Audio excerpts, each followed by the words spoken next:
active defense in fighting games by Q Manchu. So let's see what he has to say about defense. Now, defense is a very, like, touchy topic when it comes to fighting games. So I'm very curious on, like, what his perspective on defense in general is going to be like. Because it's pretty, like the two extremes of this topic is, like, either people think defense is too strong in fighting games or defense is too weak. So there's no real middle ground that most people take, in my experience, when dealing with the FGC. So we'll see where this guy lands. So let's get started. It's been said that playing a fighting game is a lot like having a conversation with your opponent. The analogy pretty much places two people on either side of the match or the conversation. At any given time, one person should be talking/attacking, and while that's happening, the other is listening or defending. Sometimes you have to let your opponent explain a longer argument before you can respond meaningfully, but simply speaking louder or longer than the other person isn't how you actually want to win a debate, nor is it how you want to win a great match in a fighting game. Game is a conversation between two players. So true. What do you think I'm saying right now? What do you think I'm telling my opponent? What am I telling my opponent? I'm conversing about? Like, I'm discussing right now.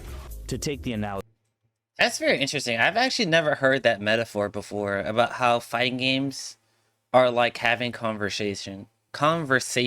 I've never heard of that one. That's actually a pretty good metaphor for that. Literally for a moment, when you want to contribute to a conversation while listening, we often call that active listening. Using tools like engaged body language. I've heard people call fighting games like a dance between two partners, where, like, each partner is, like, dancing, and then they have to, like, at some point, like, come together and, like, you know, do their own thing, while also, like, working together. Like, I've heard, like, it being a dance of sorts, but never like a conversation. I think the conversation actually makes more sense than a dance, personally. But I've heard, like, oh yeah, fighting games is just like you dancing with your opponent in neutral. And I'm just like, okay. Language, paraphrasing the other person's thoughts, and asking questions helps us to process information better and let the person on the other end know they're actually being heard. All of this enhances the experience for both participants and amplifies the impact of the conversation itself. To bring back the analogy, this is exactly what active defense does for fighting games as well. Active defense refers to any mechanic that requires you to do something more than just block. It could be something as simple as delaying a tech to a throw so players can't tick throw you, or something as effective as deflecting an enemy away from you so you can start your own offense. Pretty much every fighting game nowadays has some sort of active defending built into its block mechanics, and others may take it further than that. That was sick. That was so sick. He jumped in the air. Super jump. Oh my god! God damn. Oh my god, it's a wrap. It's a wrap. Did he die from that? Oh my god, he died from that. Are you guys watching this? Did you see the forward thinking there? The only problem is that active defense mechanics have gotten weaker over time, or might as well be non-existent in some of the modern fighters. Just to give a clear example, most Guilty Gear games. Okay, here we go. Okay, alright. I'm gonna let him go with his examples, but the games that I play, that's not the case. But we'll see where he goes from here. Games have a mechanic called instant block.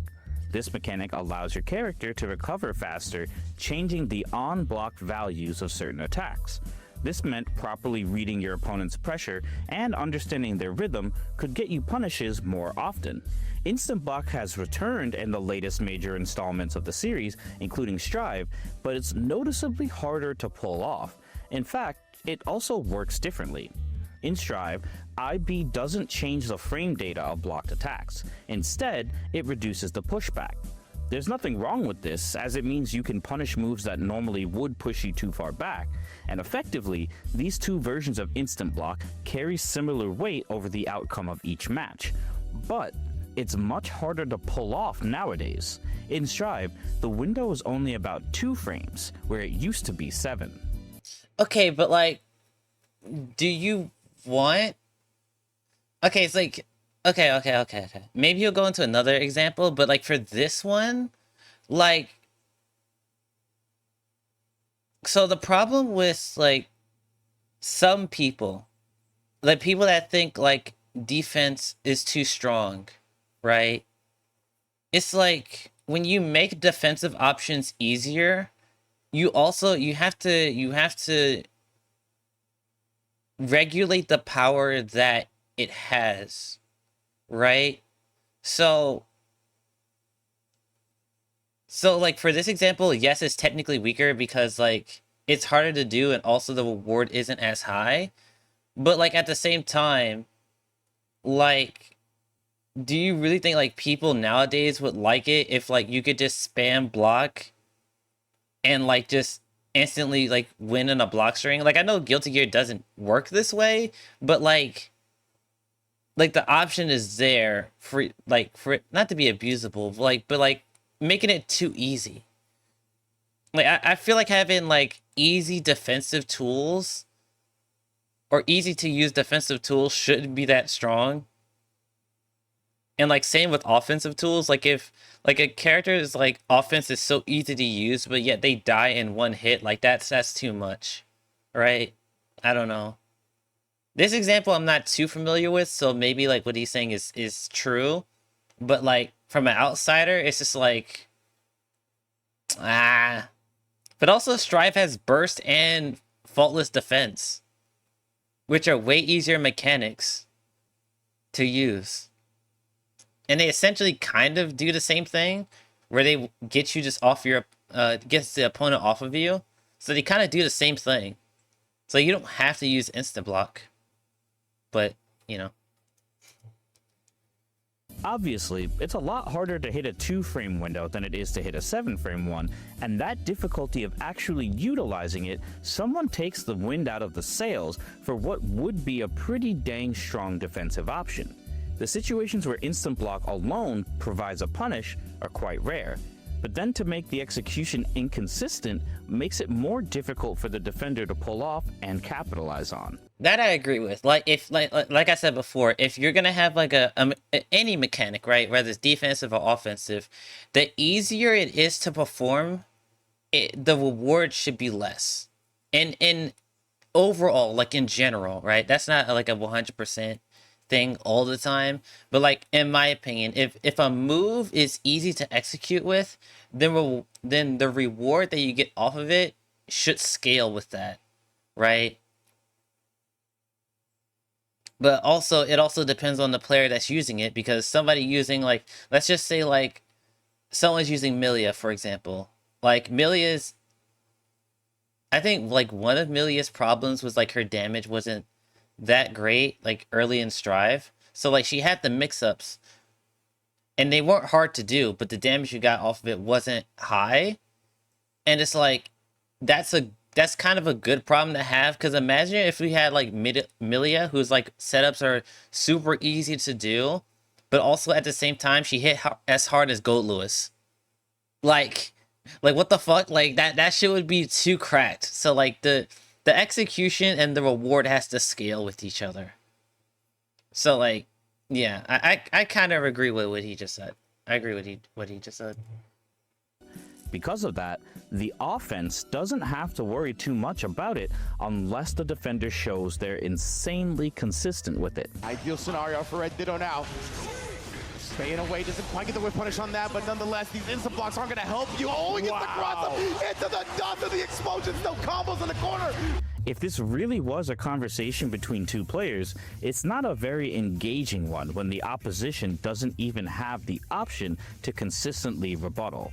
That's this fair. trend is easy to track over time too, as so many franchises have moved away from their defensive mechanic strengths and into focusing almost solely on offense. Street Fighter has also fallen into this trend.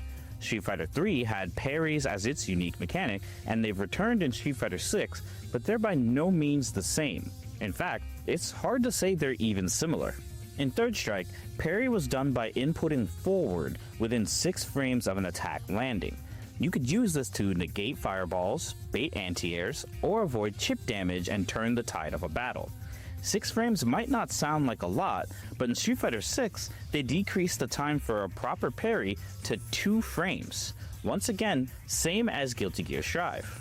Perfect parries were made more inconsistent and demanding in Street Fighter 6, probably because of the time freeze that comes with it, which limited the creativity that comes from perfect parrying a strike. Okay, now, okay, to be fair, I never played the older Street Fighters, so I'm not gonna say that this guy is 100% wrong, but like, acting like perfect parry didn't give you a good amount of reward for perfectly executing is wild. Like, I don't know, bro. I don't know, bro. That shit's kind of wild, especially as a DJ player. If you perfect parry with DJ, bro, he can snowball you so goddamn fast off that shit. Like, he was kind of cooking with Guilty Gear, because I actually kind of agree, but perfect parry and Street, dude, they had to change how perfect parry worked because it was too strong.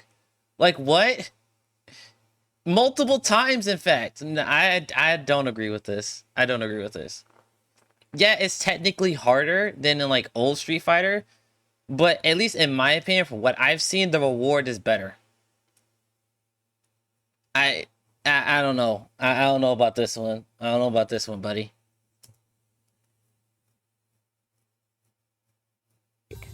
When you go back and watch games from before 2015, it's pretty common to see tons of information pop up on the screen when a player is blocking because they're actively doing things. Advancing guard in Marvel, trying to instant block or FD in Guilty Gear, using shield in Uni, or even something as extreme as weapon catching in Sam Show.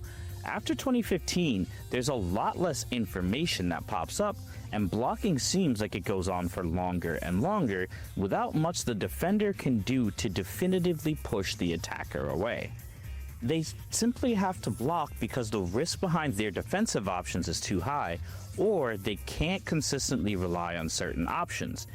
Okay, no, you're gonna, no. Okay, to be fair, okay. Let me gather my thoughts real quick. Perfect parry has no reward if you don't know what you're doing. No, cause like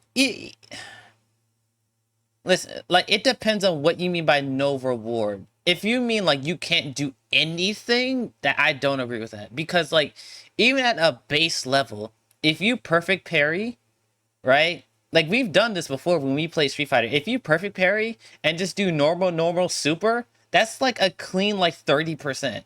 Like that's not nothing in Street Fighter. Like 30% is a good chunk of damage for just doing perfect parry, button, super. Like I don't know. Like, and like actual optimal combos are like 35, maybe 40, depending on the character. And I think they actually toned down the scaling too. That was a couple patches ago, I think. So it's actually weaker.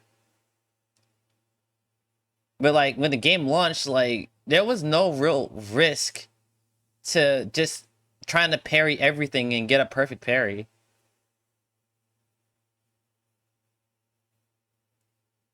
All right, so back to what I was talking about. Like, I mean, the player themselves don't realize. Well, I mean, yeah, but even then, even like the most dumbass, like even the most like casual player, if they perfect parry and see the character freeze, they will just like instantly, they'll just start super.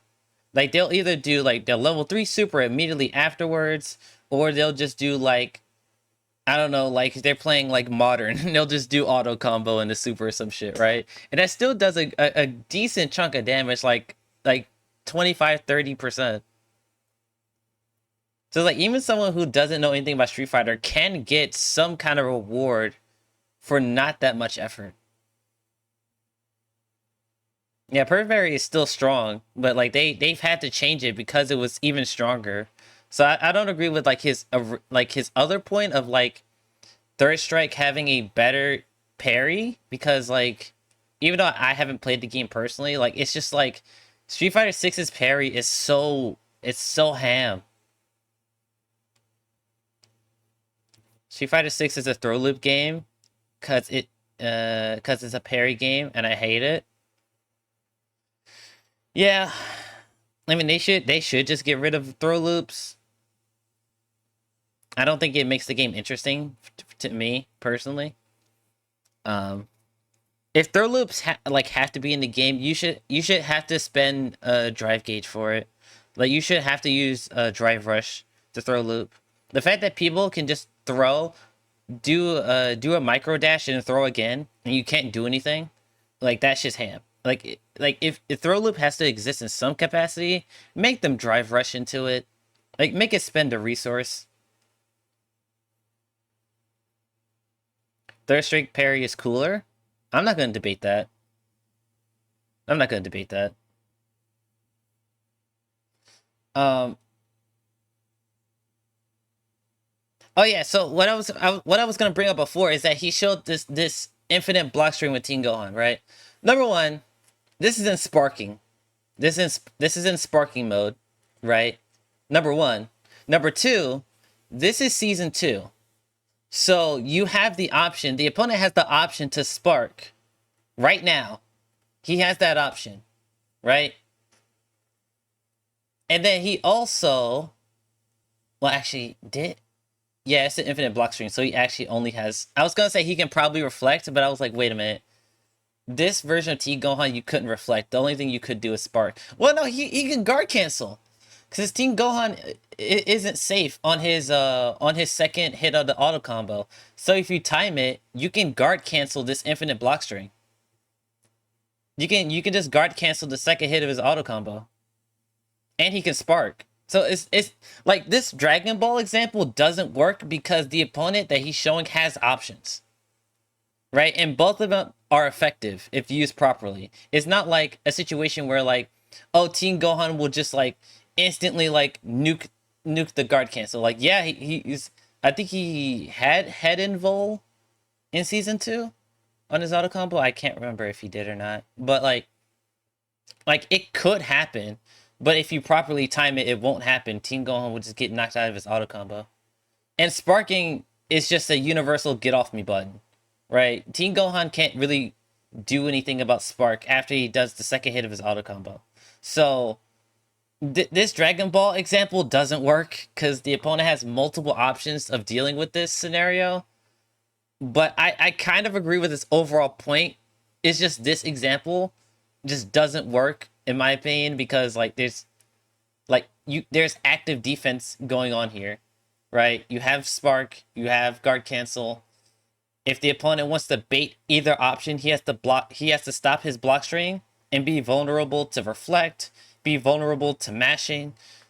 Blue Goku doesn't have a DP. But he has really good range. So like if Teen Gohan tries to get away from him, then he can like run up. Like there is active defense in this scenario right here. It just looks like there isn't. But there is active decision making going on right here. Is too high, or they can't consistently rely on certain options. Like even here. Hold on. I know I'm kind of like it's just because I know fighters the most. So like if a fighter's example happens, like I'm probably gonna talk about it more in depth. Okay, the air dash I think doesn't count. I could be wrong about that. The air dash that Teen Gohan did, you can technically reflect that. I don't think that's a true block string. To definitively Actually, it might be a true block string. push the attacker away. No, actually, yeah, I think that is a true block string. Yeah, because he's still in guarding position. Okay, never mind. Yeah. Okay, yeah. That's a true block string. But yeah, the opponent still has sparking. He has guard cancel. So there is opportunities for active defense here. All right, let me keep going. Sorry. Simply have to block because the risk behind their defensive options is too high, or they can't consistently rely on certain options. When that happens, You're literally obligated to go on about Dragon Ball Fighters with the amount of time I put into it. Yeah, like if Fighters is an example that shows up, I'm gonna talk about it in depth because that's the game I know. Yeah, but I also don't want to ramble too long. But yeah, you know. interactions seem a lot less mindful between the players, which can lead to things seeming random and, well, mindless. I don't know how I'm supposed to feel. I don't know how the devs want me to feel.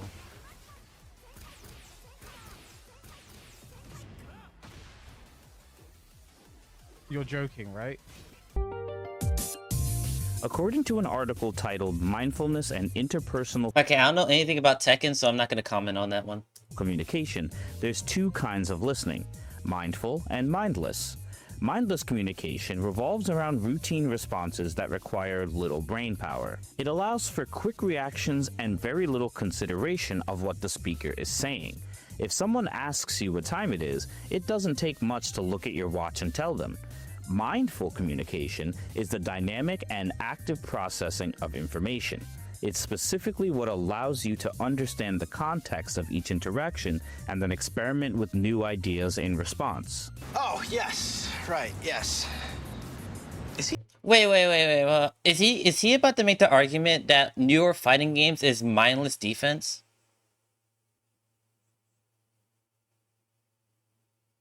Now, once again, I have a very unique perspective because I'm part of the newer generation of fighting game fans. So I haven't played a majority of the older fighting games. But in my experience, right, I have to actively be thinking on defense because the offense is so strong. That's how I see it. Because the overall offensive power of characters has increased over time, you have to think more carefully on what you're going to do about these situations you're put in. So if he's going to make the argument that fighting games have mindless defense, I can't agree with that at all because the offense is so strong, you have to think more. Right? You have to.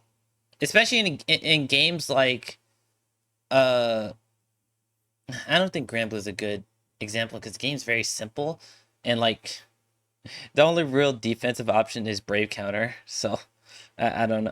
I don't think Granblue is a good example. I guess I should just keep talking about Dragon Ball since that's the game I know. But like in Dragon Ball, especially nowadays more than ever, because there's so much more offensive pressure and mix-ups, you have to actively constantly be thinking about what is going to happen to you, right? And the game gives you plenty of tools to deal with like any scenario you're put in. Right now, in a lot of cases in Dragon Ball, you have at least one option to get out of a scenario, right? Maybe not in like season 1 where you couldn't spark at all in block string, or in season 2 where there were fuzzies and you couldn't like reflect anything. And guard cancel was garbage. But like from season 3 onwards, like almost every scenario you get yourself into in fighters, there is at least one option you can pick, right? Whether it's reflect, that's literally a 1 frame reversal, so it literally works like 99% of the time. There's guard cancel that got buffed. There's guard cancel vanish. There's sparking, like there's just vanishing out of block strings and like canceling into like sparking if you get baited or something. Like fighters has tons of defense and offensive mechanics, so players can actively be thinking all the time, right? So for fighters in particular, I can speak on this. Fighters does not have mindless defense or even mindless offense. So that's where I'm going to put it. Super unrelated, but yesterday me and a friend played One Piece card game and you finally used your Kobe deck. That wasn't even close. He got clowned. God damn. Is Kobe that strong? Thank you everyone for making it this far into the video. Just gonna take a quick break to do some shoutouts. First, shoutouts to my friends' channels. Please consider checking them out as they provide a variety of content so at least one of them will have something that you'll enjoy. Second, if you live near the York, PA area, please head down to Ready Up Gaming Lounge. It's a place where gamers from every genre can come together and play in a comfortable and chill environment. They are open from 11 a.m. to 8 p.m. every day and hold dedicated events every week. For my channel's interest, they run Fighting Fridays, where for $5.30, you can play a multitude of fighting games with various players. They have big games like Street Fighter 6, Tekken 8, and Super Smash Bros. Ultimate, but they also have niche games like Dragon Ball FighterZ, Guilty Gear Strive, Rivals of Ether 2, and more. Finally, shout out to all my supporters on YouTube, Twitch, and Twitter. You guys really make doing content fun and worth pursuing. Alright, back to the video. He listen to us. I can't tell. He's listening. He's not understanding. Yeah, he doesn't even like get us, man. We're talking about you. Make no mistake, despite how it sounds, both styles of communication are very important. We can't devote all of our mental bandwidth to the simple things, and we also can't just ignore the big picture when our opponent breaks us down with a single option and we don't know how to deal with it. The proper way to communicate and create active defensive options in fighting games is to keep both types in mind while continuing to develop what players can do to interact deeply and meaningfully with each other. I agree. Contend on not jumping. Left and right. In the runtime he jumps, yup, forcing a burst. That was sick. What a confirm. I've never seen that. Ice into Eason. That was insane. B-Boy busting out new tech in 2024. I am flabbergasted, sir. Research has shown that to find any relationship satisfying, it is vital that both partners engage in active listening. In fighting game terms, whatever choices the offense makes informs the choices defense makes in return, and vice versa. Having something to say allows our conversations to look more like this, rather than this. But we're not talking about a rat. We're talking about a little mouse. Talking about a rat. It still would look No, like a little mouse fighting a scorpion, and that is final.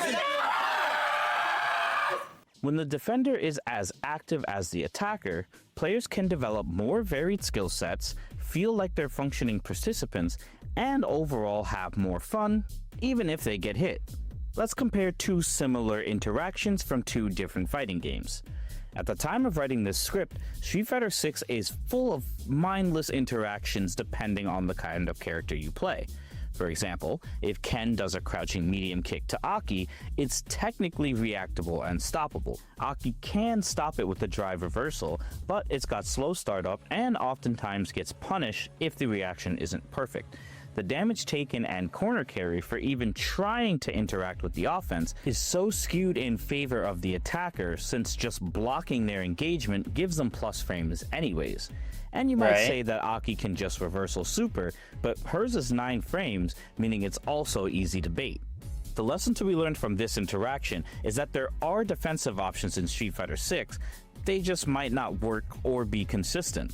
The attacking player here doesn't have to think about much else aside from landing a crouch medium kick or drive rushing into a button and then getting something started.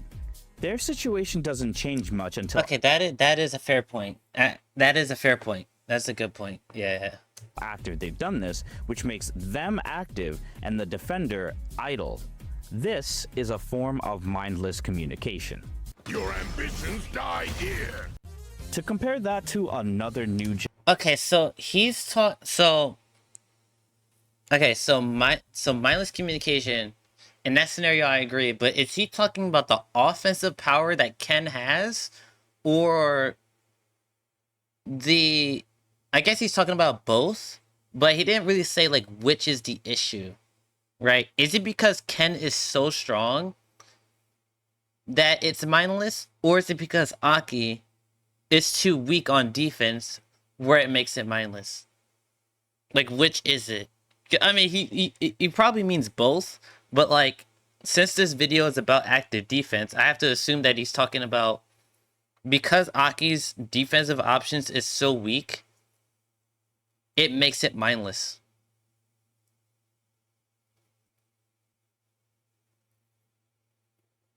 That's what I'm kind of getting, but I feel like what he's saying in the video is like he's talking about like both sides, which I mean is technically true.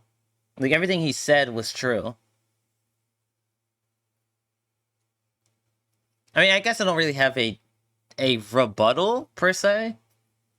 But I mean, yeah. I mean, it's true. Ken's offense is that powerful. Yeah. Gen game, in City of the Wolves, there's no drive rush, but you can cancel specials into other specials for plus frames, effectively giving the game its own neutral skip.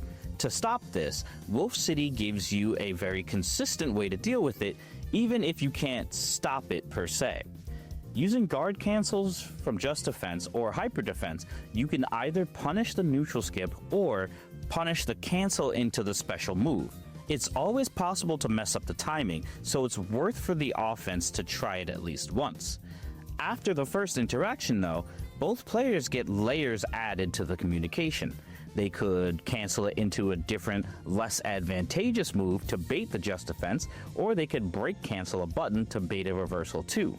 On the other hand, the defender could push block the opponent so they whiff after their plus frames, or use an evasion strike to punish a cancel.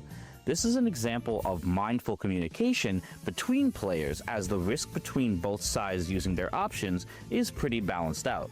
By adding defensive mechanics like this, each interaction benefits so much because both players have multiple options to consider, leading to deeper mind games and more room for creative answers to tough problems on both ends. Right now, sidebar.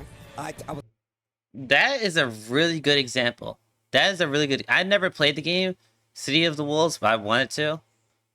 But that's a really good example. And I know this is a little bit off topic, but like City of the Wolves has probably like one of like the most depressing like launches I've ever seen. I know this is kind of out there, but like I remember like there was a good chunk of the FGC excited for this game, and then literally the day it came out, I only saw like maybe like 5 major content creators cover the game. Like maybe 5, maybe 10, around there. Everyone else completely ignored the game. And that shit is wild to me.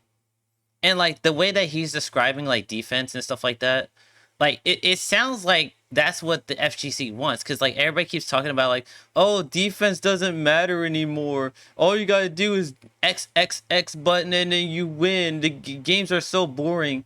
But like the way he's describing City of the Wolves, it seems like it's what the FGC wants, gameplay wise. But like nobody supported the game when it came out.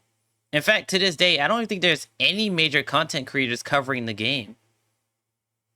Like outside of the Ken DLC, I think Ken literally released like the other day.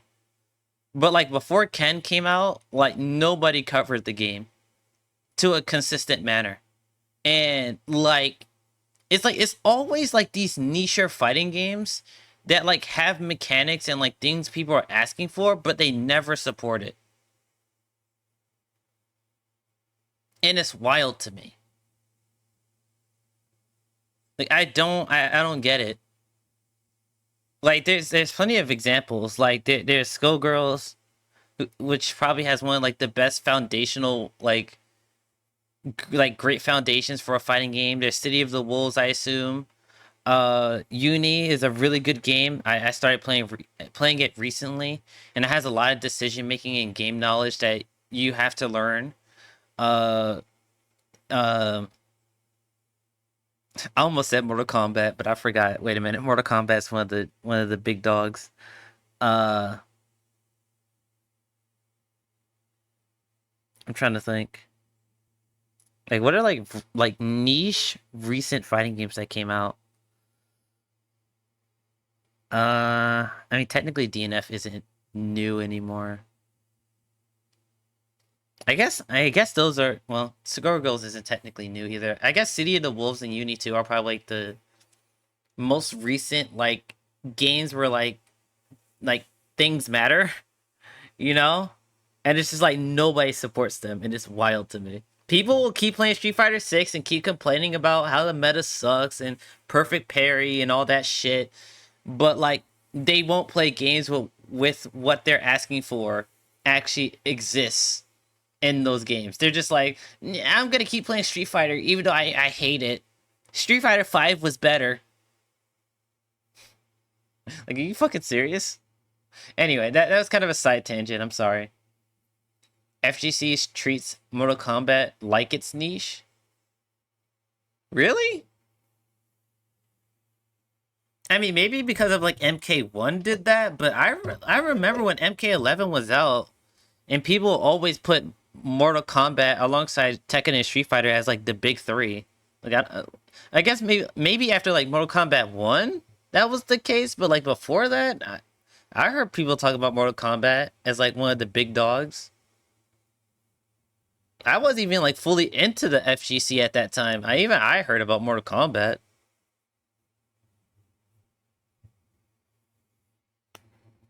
All right, let's continue. Yeah, yeah. That's what I thought. Like I figured like MK1 is the thing that did it, but I wasn't totally sure. But I heard about MK11. Was talking to people about, like, you know, City of the Wolves, and they was like, Steve, what do you like about it? I was like, because I feel like I'm doing stuff. It gives me a kind of Virtua Fighter feel where I'm playing that game. I feel like everything that I do, it means something. They brought back Just Defend, which is something they definitely could have changed and made lighter, but they was like, no, we're going to keep it there. We're going to give you a hyper version of it, and we're going to make you play the game. So we're seeing the very beginning of this game where the meta isn't fully evolved, but we're going to see a lot of players ever get So how can we incorporate mindful, active defense into more fighting games? Don't count this old geezer out just yet. Active defense isn't something that can only... Wait. He's gonna bring out fighters. Wait. All right. Not to be an ass, but we gonna see what he says. See if it works out. He's talking about fighters now. I'm on the table. I'm literally on the table. I'm criticizing yo at. No, I'm just kidding. No, but yeah, he's talking about fighters. This is something I can actively talk about. It is big three, but people try to treat MK like it's ass. Isn't that the FGC in general though? Like I feel like every game that comes out, people just say it's ass.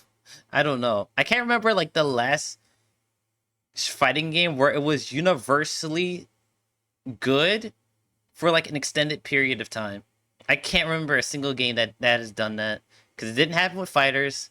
Literally, like by the time like Vegito came out, because Bardock and Broly came out first. Once Bardock and Broly came out, people said fighters was ass. People said DNF was ass from the beginning, like except for like week 2. Until like week 2. People actually like DNF, and then week 2, everyone was like, yo, this game's ass. Street Fighter 6, people said it from the very beginning. Tekken 8, people said it from the beginning. Well, actually, no. Tekken 8 was actually pretty good. Actually, I didn't hear people shit about Tekken 8 until like maybe like a month in. Street Fighter 6 was like instant, though. Street Fighter 6 was instant, bro. People hated that shit. That shit was crazy. Not saying universally good, but overwhelming hate to the franchise. Not a single... Oh, you mean as a franchise. Gotcha. I mean, I'm not in the... I'm not going to speak for the MK community, but like... I didn't really see the hate for MK until MK1 came out. Like, me personally, I didn't see any hate for, like, MK11. That, like, I heard, like, there was criticism of, like, DLC characters, but, like, people get mad about guest characters all the time. So, like, that's nothing really new. But, like, I didn't really hear people say, like, MK11 is garbage. Until MK1 came out, and people were comparing the games, and they were like, yeah, this shit's ass in 11, but it's better than MK1. Like, I didn't hear people shit about MK11 until MK1 came out. Maybe that's just me and my experience, but that's how it showed up for me. All right, here we go. He's gonna talk about fighters. Let's see what he has to say. Center around blocking. There's other places to implement it too. You cannot hit him! Look at everybody! Pat Gems in the chat! He will not be touched! He will not be hit! He will continue to block! The legs are not potent enough! The mix is not strong enough! Continue to block! No mix-ups! And he actually gets the confirm! It's over! Mr. Buffalo, the blocking master, will take him down! Easy peasy! Look at him go! Mr. Buffalo, 7-2! Tetris Master! A very common example is variable wake-up timings. When your opponent knocks you down or hits you, there's generally no, no. I mean, this is a good mechanic, but my god, do people hate this mechanic. I don't have a personal problem with it. It's annoying. But once again, you do have to actively be thinking about that, right? But I know a majority of people, especially in Dragon Ball, hate the variable wake-up timing. So I'm gonna let them cook. But it's a mechanic that not a lot of people like, so we'll see how he frames it. MK11 hate was bad, but not as bad as 1, and how 1 really fucked up the outside view of the series. I mean, I could see that. I wasn't part of the I'm still not, but I was never really a part of the MK community, so I didn't get the full scope of MK11, but like from what I heard, like a good chunk of majority of people liked it. 2 ways the games can handle it. The first way is the path of games like Street Fighter 6 and Guilty Gear Strive. Your character simply falls to the ground and gets up in a fixed amount of time. Nothing the defender can do will change the wake-up timing, and this leads to safe jumps, cursed mix-ups, and looping Oki that is increasingly harder to get out of. The second choice is simply allowing a bit of variance between the timings, or letting a character tech out in a direction of their choice, mixing up the opponent, or at least forcing them to make some kind of read/reaction. Even when the difference isn't substantial, it still adds up to more decisions being made on either side, making the match feel more interactive. Maybe the offense has to spend some kind of resource to get solid Okizeme, leading to a trade-off. Plenty of games have implemented such systems, like Dragon Ball FighterZ. Straight to the spark. I think that was the right solution. Down take buttons. That's going to be big. Lots of meter being built. Yasha looking to take that momentum, but obviously in Zen, to take it back to a good spot. Other games have taken these defensive concepts even further, and other... Okay. He's kind of cooking here. Once again, variable wake-up timing is a very slippery slope, because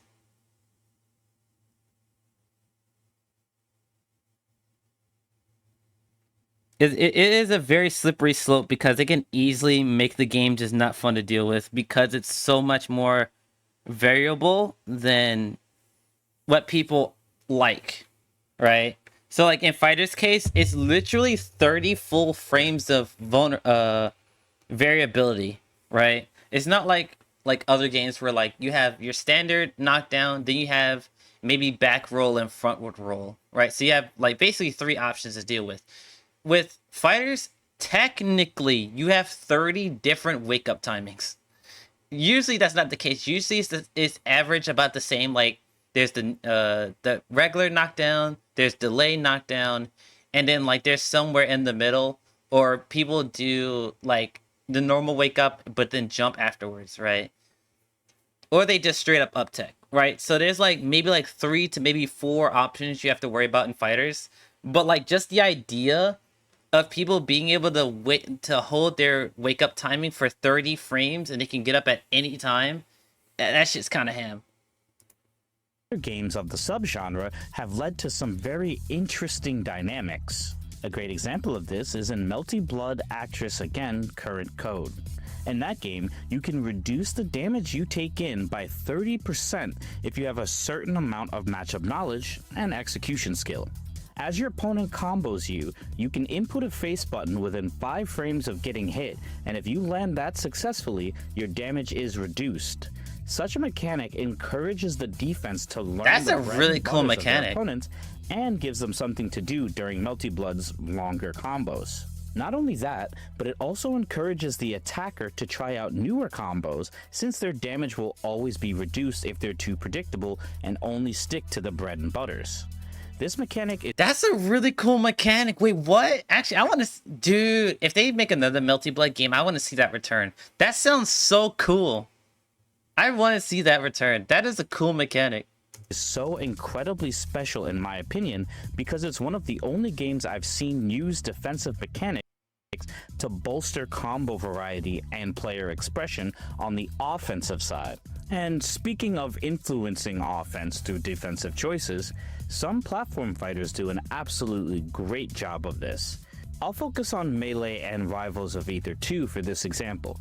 In those games, there's a mechanic called Directional Influence, or DI for short. DI allows players to, you guessed it, influence the directions their characters are sent flying across the stage. Oh, the DI. Wow, no DI whatsoever. Good DI can make or break a match, and at the highest level, both players know and take advantage of this. When you're at low percentages, you generally want to DI away from your opponent so they can't combo you easily. At higher percentages, you want to DI according to the furthest angle you can get away from the blast zone while managing your spacing from the opponent as well. I'm not going to get too deep into DI, but it's one of those mechanics I think you take for granted as a Smash player moving into more traditional fighters. Dive forward, but you have a lot of control over where Falcon goes. Beautiful read by That was the worst DI I've ever seen. Christ. That's the Bermuda Triangle DI. That's Bermuda Triangle DI. You're never found again. Yeah. Overall, there's a fine line when it comes to implementing offensive and defensive mechanics into a fighting game, and that balance is even further tested when you have to decide what will be mindless and what will be mindful communication.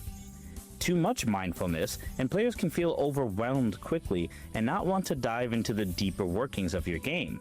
If it's too mindless, it might be immediately successful, but struggle to keep players interested for the long haul once they've seen every interaction the game has to offer. Oh no, bro brought up Bleach. Okay, Ella, don't tell Pretty this, but like, I didn't like the Bleach game, gameplay wise that much.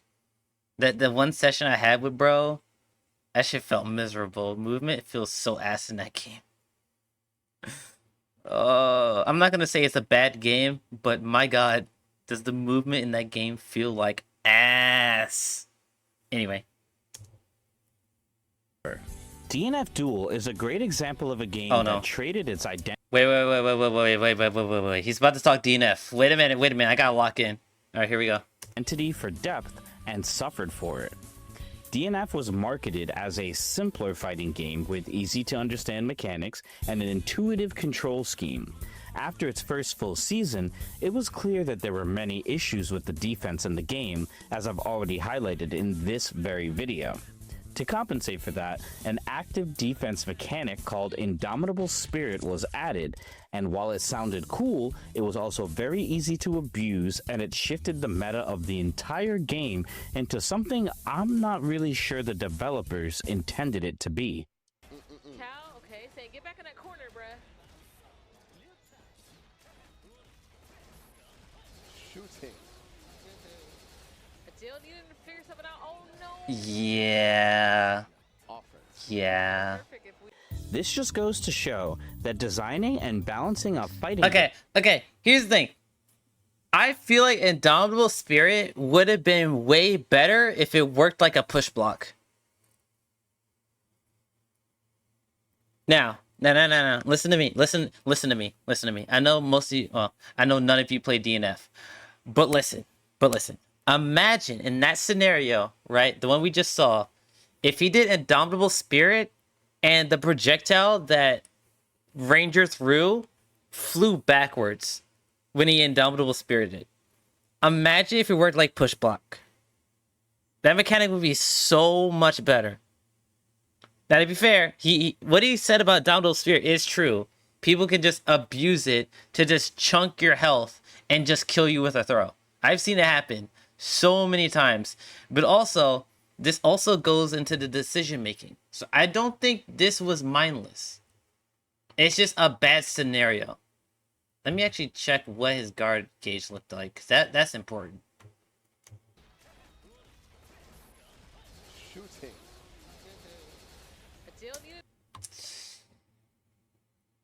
Okay, yeah, that was fucked up. Now that yeah, because his guard would have broken if he didn't download Spirit. Okay, yeah. This is a good example. Actually, this is a good example. I was gonna say, oh yeah, he could have just regular block. Wait. Hold on. Wait a minute. He could have done something here. Hold up.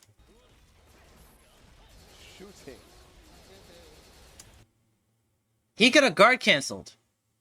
He had 100 meter. He could have guard canceled. I'm just saying. He had an option. He just didn't commit to it. I'm not gonna. I mean, it is a fucked up situation, but he had an option. Anyway.